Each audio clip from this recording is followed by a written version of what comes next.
I wanted to again, play this vulnerable character, a character that just wasn't there to just for his brawn, but someone that actually, is just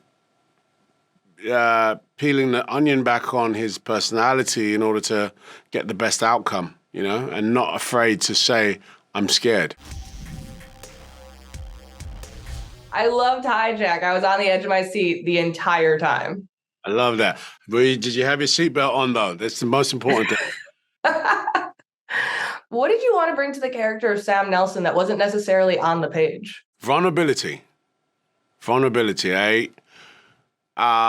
It was on the page was this is a smart guy. He is desperate. He is going to use his skills to put people up against each other in the wrong way, but hopefully with the right outcome.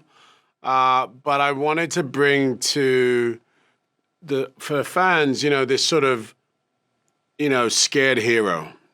This is a guy that actually, he's not built for this.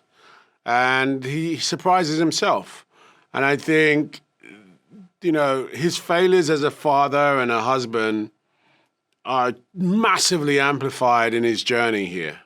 And I wanted the audience, I hope the audience kind of get the sense that, wow, I guess he sacrificed a little bit of himself, his selfishness, to be selfless in order to save this situation. Did that come across, do you think, for you? Yes, for sure. I was very, very impressed with your performance, especially because given the situation he's in, you have to do such a nuanced performance because he is trying to keep everything under wraps. What were the challenges with that of trying to both perform big and small at the same time? I think the biggest challenge is continuity, just understanding where you are, even though it's a 6-hour flight.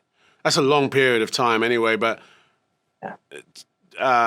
we shot it over 5 months roughly, and just understanding where I was from one scene to t'other emotionally and what I had said and, where do I, and obviously the sort of the breakdown of the situation. So you start sort of intact and just purposely going where you're going.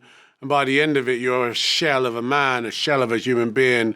And this thing is just devastating towards, So just trying the continuity of it is the most difficult thing. You definitely pulled it off. I thought you did a great job with that. And one of my other favorite parts of the show was the close quarter combats of the fight scenes on the plane. So what was that like with the training and how it was shot to pull off? Weirdly enough, we didn't over-rehearse it.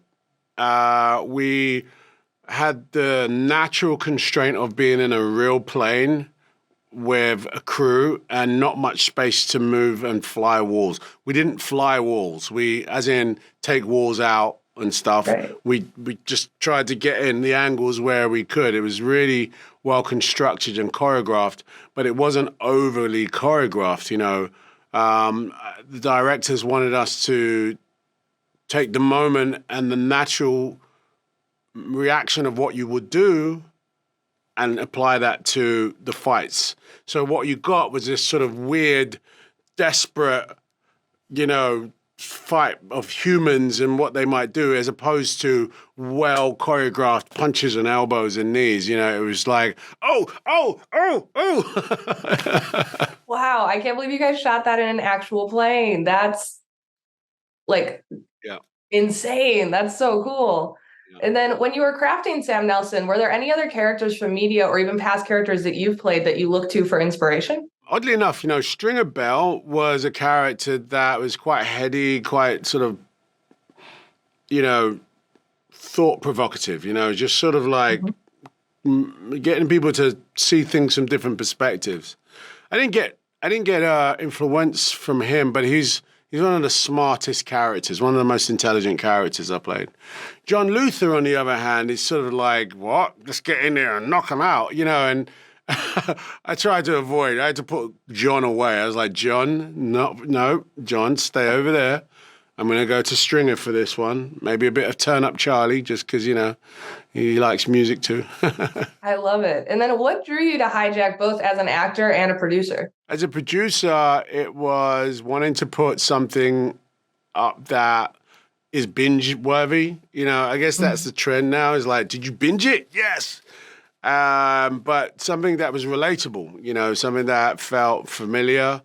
We've all been on a flight, and it's that sort of what would you do kind of thing. I wanted something to be sort of the water cooler moment. As an actor, I wanted to again, play this vulnerable character, a character that just wasn't there to just for his brawn, but someone that actually, is just peeling the onion back on his personality in order to get the best outcome, and not afraid to say, I'm scared. I love that. Well, you definitely succeeded. I watched the whole show in like a day. So Good job. Benji. I love it.